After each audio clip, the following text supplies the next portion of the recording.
साथियों, आज के सेशन में जो चर्चा है वो है जियो की। जियो मुकेश अंबानी का वो प्रोडक्ट जो कि देश में इंटरनेट क्रांति के लिए अपनी पीठ थपथपा रहा है। इन्हीं के पापा कहा करते थे, कर लो दुनिया मुट्ठी में। धीरू भाई अंबानी जब टेलीकॉम सेक्टर के लिए जोड़ी फोन ऑफर लेकर आए थे, लेकिन पिताजी के संदेश को बेटे ने अपने हाथ में ले लिया है और वो सही मायने में दुनिया को मुट्ठी में करने निकल चुके हैं। शुरुआत उसकी भारत के 140 करोड़ लोगों से हुई है। मैं ये क्यों कह रहा हूं? क्योंकि हाल ही में जियो ने जिस तरह से प्रेडेटरी प्राइसिंग करके सबसे पहले लोगों तक रीच पहुंचाई, लोगों तक सस्ते दामों में अपनी आदत लगाई और अब धीरे धीरे उन लोगों को अपने तरीके से, जैसे मदारी डमरू पर नचा रहा हो, कुछ उस तरीके से अपनी प्राइसिंग से लोगों को नचा रहा है। जियो के द्वारा हाल ही में टैरिफ हाई करके 12.5% से 25% तक टैरिफ का इजाफा किया गया है और इस इजाफे से जियो को और टेलीकॉम सेक्टर को लगभग 50,000 करोड़ रुपए एक ही बार में मुनाफे के रूप में प्राप्त हो जाएंगे और आप और हम फिर से एक ऑब्जेक्ट बनकर रह जाएंगे जिनके साथ कुछ बड़े कॉन्ग्लोमरेट्स खेल रहे हैं। कुछ बड़ी उद्योग धंधे हमें अपने इमोशंस के साथ प्ले करने का मौका दे रहे हैं। साथियों, ये बहुत महत्वपूर्ण बात है। अर्थशास्त्र में इस बात को मोनोपोलिस्टिक अप्रोच कहा जाता है, एकाधिकार प्रकार का व्यवहार कहा जाता है, जिसमें कोई भी कंपनी पहले लोगों की आवश्यकता बनती है और फिर अपने कंपटीशन को खत्म करती है, कंपटीशन को खत्म करके अपने हिसाब से मार्केट को नचाती है। उसका जीवंत उदाहरण आप में से अधिकांश व्यूअर्स ने जियो का उदय होते हुए देखा है। जब शुरुआत में जियो आया तब क्या कहकर आया, आज जियो क्या कर रहा है और उससे आगे हमारी पूरी जिंदगी को हाथ में रखने के लिए इसने क्या तरीके अपनाए हैं, आज विस्तार से इसकी सारी चर्चा होगी। क्योंकि भारतीयों की याददाश्त थोड़ी कमजोर है, वो भूल जाते हैं कि कहां से क्या चीजें शुरू हुई थी, कहां तक पहुंच गई। तो इसीलिए इस सेशन को शुरू से शुरू किया जा रहा है ताकि आपको यह याद दिलाया जा सके कि आप एक ट्रैप में कैसे फंसते चले जाते हैं। कैसे जियो ने सारे कॉम्पिटिटर्स को पहले नुकसान पहुंचाया, सरकारी कंपनियों का मखौल उड़ाया, बीएसएनएल को बर्बाद ही कर दिया। उसके बाद में जब लोगों के पास विकल्प के रूप में आप अकेले बचे तो आपने अपनी तरफ से लोगों को टैरिफ हाई करके उन्हें बर्बादी की तरफ ले जाने का रास्ता तय कर दिया। अब आप पूछेंगे बर्बादी कैसे सर, इसमें पैसा ही तो बढ़ाया है, पैसे का लाभ ही तो है। सारी बातें समझिए और कल को ये आपके साथ क्या क्या कर सकते हैं। यानी कि इनके पिताजी ने जो दुनिया के लिए संदेश दिया था कि कर लो दुनिया मुट्ठी में, इनके बेटे ने खुद ने अपने हाथ में करने का तरीका अपनाया और वो तरीका आज के सेशन में हम डिस्कस कर रहे हैं। मतलब कुल मिलाकर के अब यह समझिए कि जियो के द्वारा जो किया जा रहा है वो अब इनके साथ साथ देश के अंदर गिनती की 4 ही तो कंपनी जियो, एयरटेल, वोडाफोन और बीएसएनएल बची हैं, ये कंपनियां कर रही है। सोचिए देश का कितना बड़ा दुर्भाग्य है कि 140 करोड़ आबादी को सर्विस देने के नाम पर देश में केवल 4 कंपनियां मौजूद हैं और उनमें से भी लगभग 45 करोड़ यूजर बेस लेकर के केवल एक कंपनी जियो बैठी हुई है। यह अपने आप में सोचने का विषय है कि देश में किस तरह से, हमारे देश में किस तरह से मोनोपोलिस्टिक तरीके से हम पर कंट्रोल किया जा रहा है। आज जियो आपको ना केवल इंटरनेट दे रहा है, फाइनेंशियल सर्विसेज दे रहा है, बाजार की सुविधाएं दे रहा है, आपकी हर एक जरूरत की पूर्ति करने के लिए सामने आ गया है। इस बात को बहुत गंभीरता से समझने की आवश्यकता है। आपको समझने की आवश्यकता है कि पहले आपको आदत डाली गई और आदत डालकर अब आप पर कब्जा करने की तैयारी चल रही है। हमारा देश राजनीति का गुलाम है या नहीं ये तो नहीं पता, लेकिन बड़ी कंपनियां किस तरह से हमें कंट्रोल करती हैं उसका उदाहरण ये जियो का बना हुआ जाल है जिसे आप देख सकते हैं। इस जियो के जाल में लेके टीवी चैनल, जियो सिनेमा, म्यूजिक, न्यूज, जियो, ये सब चीजें जियो के नाम पर आप विचार करिए। इंटरनेट से होने वाली सर्विसेज को आप दिमाग में लेकर आइए और आपके दिमाग में जियो की इमेज आ जाएगी। जियो ने हाल ही में अपनी फाइनेंशियल सर्विस शुरू की है, जियो ने हाल ही में जियो मार्ट शुरू किया है। तो आज आपको यह पता चलेगा कि कैसे इंटरनेट को उपलब्ध कराकर डेटागिरी करने वाले मुकेश अंबानी दादागिरी पर उतर आए हैं। और इनके इस दादागिरी पर उतरने की शुरुआत कितने भोलेपन से हुई थी कि देश के अंदर आज यह कंपनी 21.26 ट्रिलियन रुपीस की बन चुकी है। यह जियो कैसे शुरू हुआ था आज के सेशन में चर्चा करते हैं। साथियों, एक व्यापारी हुए, नाम था धीरूभाई अंबानी। धीरूभाई अंबानी के बारे में कहा जाता है कि वो गल्फ कंट्रीज में पेट्रोल वेंडर का कार्य किया करते थे। देश में आए, कपड़े का व्यापार किए, 2 संतानें हुई, मुकेश और अनिल। बड़ी संतान का नाम अनिल था, छोटी का नाम मुकेश था। धीरूभाई अंबानी ने अपनी धर्मपत्नी कोकिलाबेन के साथ मिलकर देश में बहुत सारे उद्योग धंधों के विकास में महत्वपूर्ण योगदान दिया। धीरूभाई अंबानी वर्ष 2002 में जब नहीं रहे, 70 साल की उम्र में जब उनका निधन हो गया, तो यह कारोबार जगत के लिए एक बड़ा झटका बनकर निकला। क्यों? क्योंकि इनके दोनों बेटे मुकेश और अनिल अपनी अपनी जरूरतों के लिए लड़ाई लड़ रहे थे। इनकी माताजी कोकिलाबेन ने इनकी आवश्यकता को ध्यान में रखते हुए दोनों के धंधे अलग अलग बांट दिए। मुकेश को कहा कि भैया तुम जाओ और अपना बढ़िया तेल निकालो, रिफाइन करके बेचो, पेट्रोकेमिकल संभालो, रिफाइनरी संभालो। और दूसरे को, जो पिताजी लगाकर गए थे रिलायंस का यानी कि टेलीकॉम का काम पकड़ा दिया गया। अनिल को टेलीकॉम सेक्टर के अंदर उतार दिया गया। इस प्रकार से अनिल टेलीकॉम, फाइनेंस और एनर्जी यूनिट में मिल गए। कहा जाता है कि अनिल थोड़े व्यवहार में जिद्दी थे, उन्हें बिजनेस की सेंस नहीं थी। उन्होंने उन धंधों में हाथ डाला जो कि कॉम्पिटिटिव नहीं थे, और इस प्रकार से वो लगातार नुकसान झेलते चले गए। जिस रिलायंस को धीरूभाई अंबानी ने शुरू किया था, कर लो दुनिया मुट्ठी में कह करके, वो असल में मुकेश अंबानी के दिमाग की उपज बताया जाता था। और कहा जाता है कि मुकेश अंबानी जब इस प्रकार से अनिल अंबानी को रिलायंस दिया गया था, उससे काफी परेशान थे। लेकिन दोनों भाइयों ने एक एग्रीमेंट किया था, और एग्रीमेंट था कि हम 10 साल तक दोनों एक दूसरे के फील्ड में पैर नहीं रखेंगे। यही हुआ कि 2002 से अगले 10 साल के इंतजार में मुकेश अंबानी बैठे रहे कि एक बार अनिल अंबानी को आगे निकलने दे दो, फिर मैं अपना दोबारा से इस धंधे में एंट्री करूंगा। और हुआ भी यही।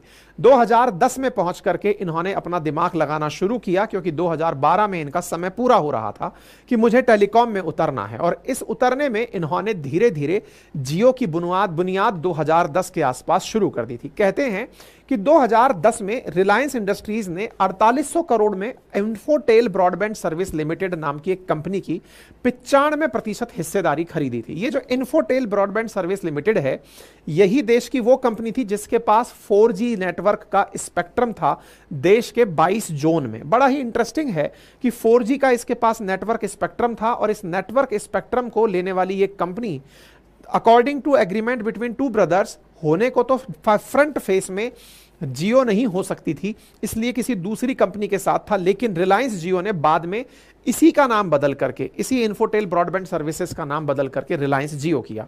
दिसंबर 2013 में 4G के लिए भारती एयरटेल से समझौता किया गया और कहा गया कि जो समुद्र से आने वाली इंटरनेट केबल है वो जियो रिलायंस एयरटेल से यूज करेगा, साथ में वायरलेस टॉवर और इंटरनेट ब्रॉडबैंड सर्विस भी वो एयरटेल का इस्तेमाल करेगा। धीरे धीरे अनिल अंबानी की रिलायंस कम्युनिकेशन पिछड़ती चली गई, और रिलायंस कम्युनिकेशन के साथ भी एक समझौता कर लिया गया कि 4G स्पेक्ट्रम फैलाने में वो भी मदद करे। इस प्रकार से रिलायंस जियो ने अपनी 4G सर्विसेज के लिए एंट्री करना शुरू कर दिया।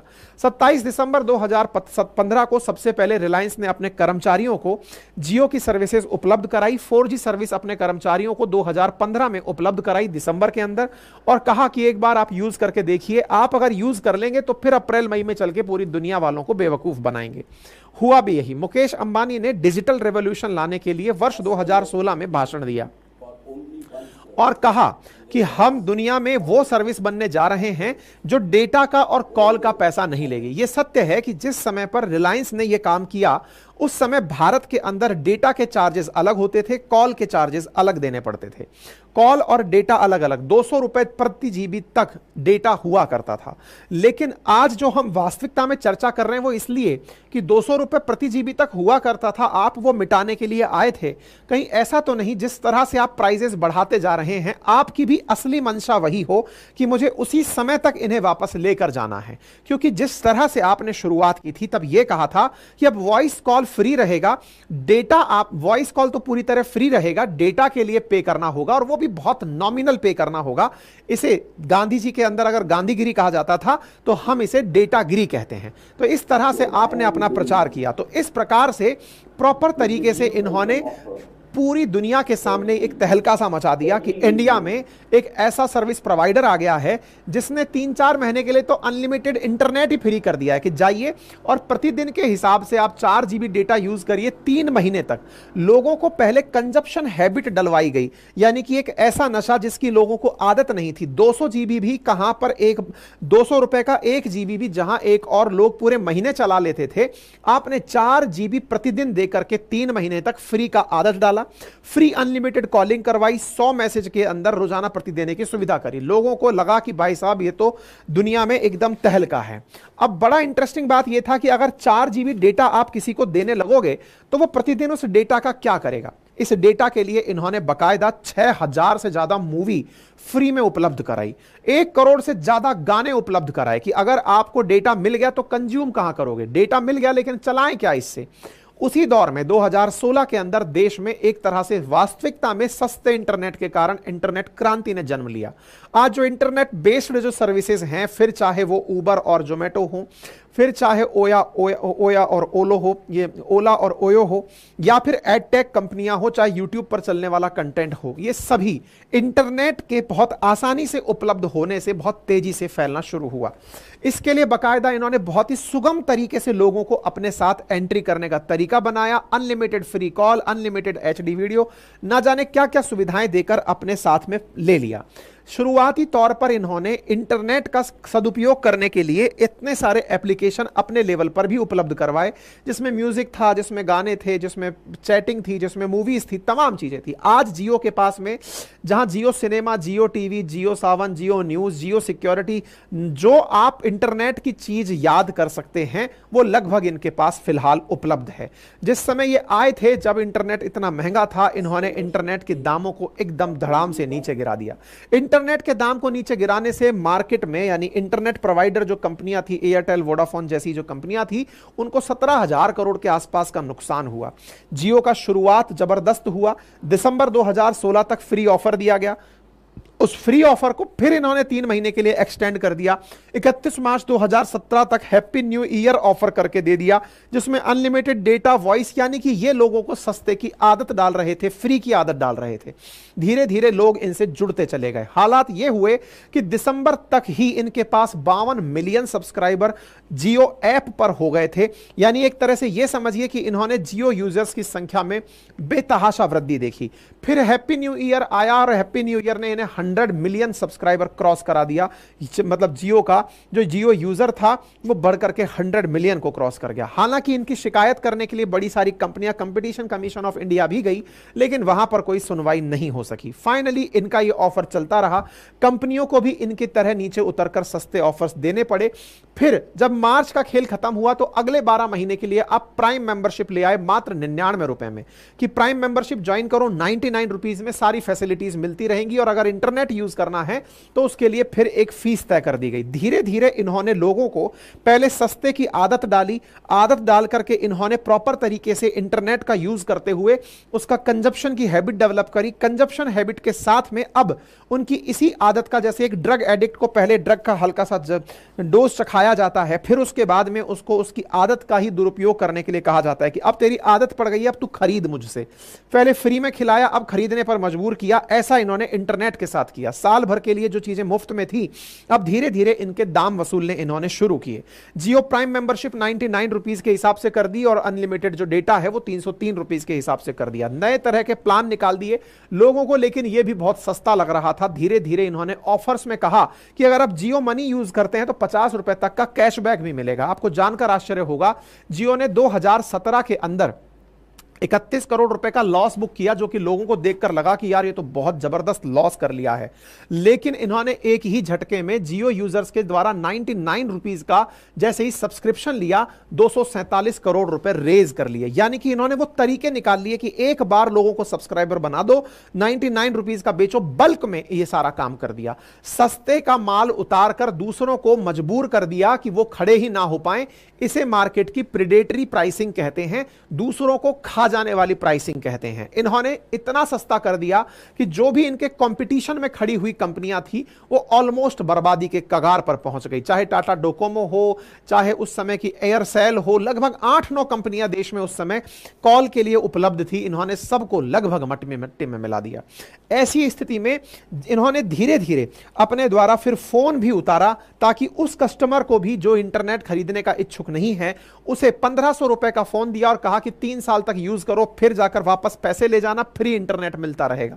ऐसा करके इन्होंने 5 करोड़ फोन बेच डाले 1500 करोड़ रुपए में, और मतलब फोन 2 जो था वो 3000 रुपए में इन्होंने उतारा, और 5 करोड़ से ज्यादा फोन इन्होंने मात्र 2 साल के अंदर अंदर बेच दिए।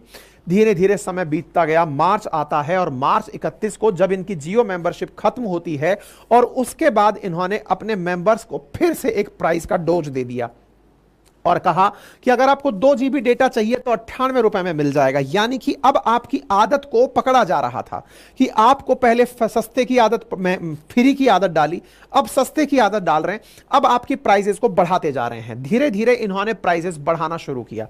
प्राइसेस बढ़ाते बढ़ाते इंटरनेट को घरों तक तार से पहुंचाना, जिसे जियो गीगा फाइबर कहते हैं, उसकी शुरुआत की। इंटरनेट को जियो गीगा फाइबर के माध्यम से घर तक पहुंचाया, और धीरे धीरे इन्होंने अपने द्वारा सारे वो काम गिनाने शुरू किए कि हम जब आए तो हमने देखो 200 रुपए का डेटा 5 रुपए में उपलब्ध करा दिया। लोगों को ये 5 रुपए भी कम लगने लगा। जहां जियो से पहले, आने से पहले देश में Vodafone, Idea, BSNL, Aircel, Bharti Airtel और 5 अन्य कंपनियां डेटा प्रोवाइड करती थी। लगभग 10 मोबाइल कैरियर थे 2016 में। उन 10 मोबाइल कैरियर्स को इन्होंने पूरी तरह खत्म कर दिया। आज मार्केट के अंदर 4 मोबाइल कैरियर बचे हैं। एक तो जबरदस्ती सरकार की बैसाखी के सहारे चल रहा है, ले दे करके बाकी जो 2 बचे हैं एयरटेल और ये वोडाफोन, इसमें से एयरटेल ही है जो कि इनके साथ कंपटीशन में है। और फिलहाल के लिए एयरटेल भी अब इनकी गतिविधियां सीख गया है, क्योंकि वो भी इनकी तरह पहले सस्ते प्राइस करता है, और जब ये प्राइस बढ़ाते हैं तो वो भी बढ़ा देता है। और इस तरह का मार्केट जिसको पहले तोड़ा गया, प्रेडेटरी प्राइसिंग से सबको आदत डाली गई, अपने ऊपर निर्भर कर दिया गया, यही प्रक्रिया मोनोपोलिस्टिक मार्केट कहलाती है। साथियों, बाजार के 3 प्रकार होते हैं अर्थशास्त्र में। एक होता है परफेक्ट मार्केट, जो सब्जी मंडी में आप देखते हो कि हर आदमी सस्ता माल बेचना चाहता है ताकि उसका माल बिके और वो जल्दी से अपने घर पहुंचे। वहां पर आपको इतने विकल्प मिलते हैं कि आप किसी से भी खरीद सकते हैं। लेकिन विचार करिए कि अगर वह सब्जी केवल एक ही दुकान पर मिल रही हो तो वो उसकी जो मर्जी चाहे उतना फल का दाम रख सकता है। अगर वो 2-3 दुकानों पर ही मिल रही हो और वो 2-3 दुकानदार आपस में ये सेट कर लें कि हम अपनी मर्जी से इस सब्जी को अब 100 रुपए किलो बेचेंगे कि 500 रुपए किलो बेचेंगे, तो वो 500 रुपए किलो में बेचेंगे और आप खरीदने के लिए मजबूर होंगे। इस प्रकार के मार्केट को ओलिगोपॉलिस्टिक मार्केट कहते हैं। फिलहाल हमारे देश में जियो मोनोपोली की तरफ बढ़ रहा है। ये जैसे कह रहा है वैसे बाकी कंपनियां नाचने लग रही हैं, चाहे एयरटेल हो चाहे वोडाफोन हो। ये इसको टक्कर देने के चलते अपनी तरह से अपने प्राइसेस बढ़ा और घटाती रहती हैं। फिलहाल के लिए जियो के साथ में इन तीनों ने लगता है कोई सेटिंग कर ली है, जिसके चलते अब ये ओलिगोपॉलिस्टिक मार्केट की तरह देखा जा रहा है। मुकेश अंबानी की नेटवर्थ में इस इंटरनेट क्रांति के बाद जबरदस्त इजाफा हुआ। लगातार इनका फाइनेंशियल ईयर ग्रो करता चला गया, लगातार सब्सक्राइबर बढ़ते चले गए। कहा जाता है कि वर्तमान में जहां इंडिया में लगभग 82 करोड़ इंटरनेट यूजर हैं, उनमें से 45 करोड़ अकेले जियो के पास हैं। यानी 45.9846 करोड़ ही कह लीजिए, 46 करोड़ डेटा यूजर्स इस समय जियो के पास हैं, जिसकी वजह से इंडिया दुनिया में दूसरा सबसे ज्यादा इंटरनेट यूजर बन गया है। इनके द्वारा इंटरनेट सस्ते में उपलब्ध कराकर जो क्रांति लाई गई, उस क्रांति को फिर इन्होंने झंडे दिखाने शुरू किए। पहले भी इन्होंने जब इस तरह से प्राइसेस बढ़ाए थे 2021 में, तब लोगों को बहुत जबरदस्त तरीके से रिएक्शन देने का मौका मिला था। उन्होंने कहा था कि जज्बात बदल दिए, लेकिन फिर से आज यह मौका है। 2021 के बाद इन्होंने अचानक 25% प्राइस हाइक कर दिया है। ना केवल प्राइस हाइक किया है, इनकी देखा देख जियो, एयरटेल और वोडाफोन भी प्राइस हाइक करने निकल गए हैं। मतलब जो 209 रुपए का प्लान था वो 249 रुपए का हो गया है। एयरटेल ने 299 वाला प्लान 349 का कर दिया है। वोडाफोन ने 269 वाला प्लान 299 का कर दिया है। यानी इनकी होड़ा होड़। आप सोचिए कि आप 140 करोड़ लोग आज 3 कंपनियों के हाथ की कठपुतली बन गए हैं। वहीं बीएसएनएल भाई साहब नहीं लगेगा, सरकार के द्वारा दिए गए प्यार से कहीं बेचारा कोने में पड़ा हुआ है। लग ही नहीं रहा है कि उसको लिफ्ट करने का प्रयास किया जाए। हो सकता है कि सरकार को संसाधनों के नाम पर प्राइवेट कंपनियों से पैसा लगवाना था ताकि देश में आसानी से क्रांति लाई जा सके। लेकिन यही कारण है कि सरकारी इंटरफेरेंस बहुत ज्यादा जरूरी होती है। सरकार के द्वारा कंपनियों को बेचने का जो विचार होता है वो इसीलिए त्यागना चाहिए, क्योंकि कंपनियां जब सरकार से निकल जाती हैं हाथ से, तो वो इस तरह से दुनिया को अपने इशारे पर नचाती हैं।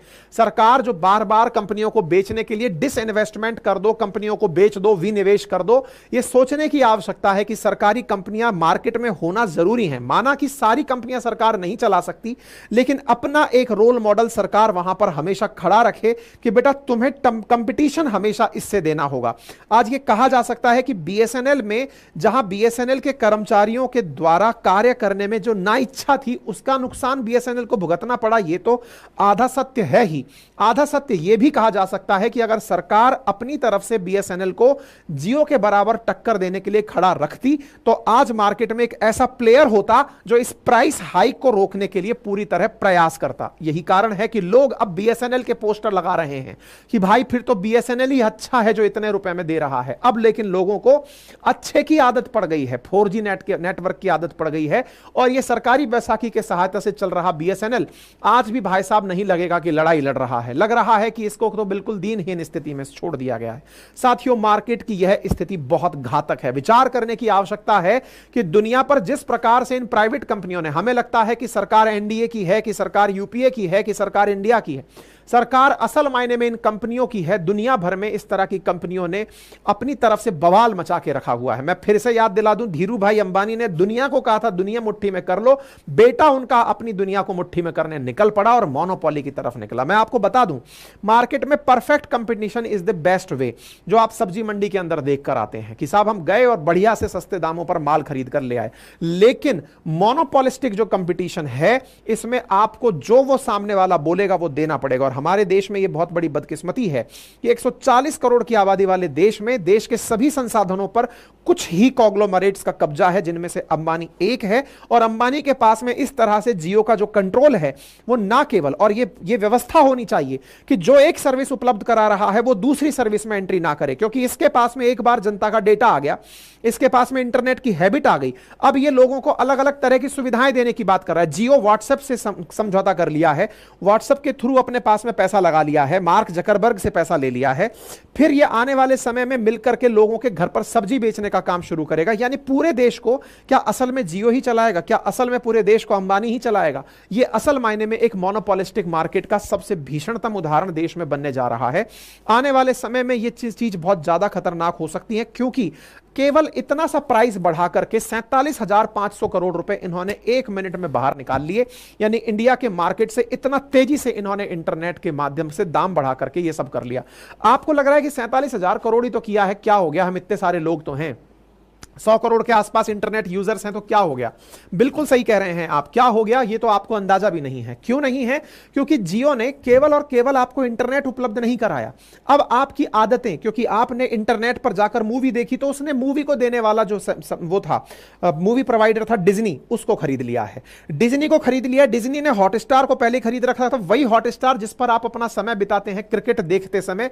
5-5 करोड़ लोग लाइव क्रिकेट देख रहे थे साहब हॉटस्टार पर, आज उस को इसने परचेज कर लिया है। यानी पहले इंटरनेट दिया, इंटरनेट का उपयोग करने के लिए आपको फिल्में दिखाई, फिल्मों के लिए आपको डिज्नी की आदत, हॉटस्टार की आदत लगाई, वहीं पर अब आपके लिए इंटरनेट को उपलब्ध कराकर इसने उस कंपनी को परचेज कर लिया। ले आजा भाई तू अब मेरे पास है। तो एक तरह से हॉटस्टार इनके, मतलब आप सोचिए कि देश की हर एक संस्था पर अब इनका कब्जा होता चला जा रहा है, टीवी पर कब्जा होता चला जाए। मैं आपको एक नमूना दिखाता हूं जिससे आपको अंदाजा हो जाएगा।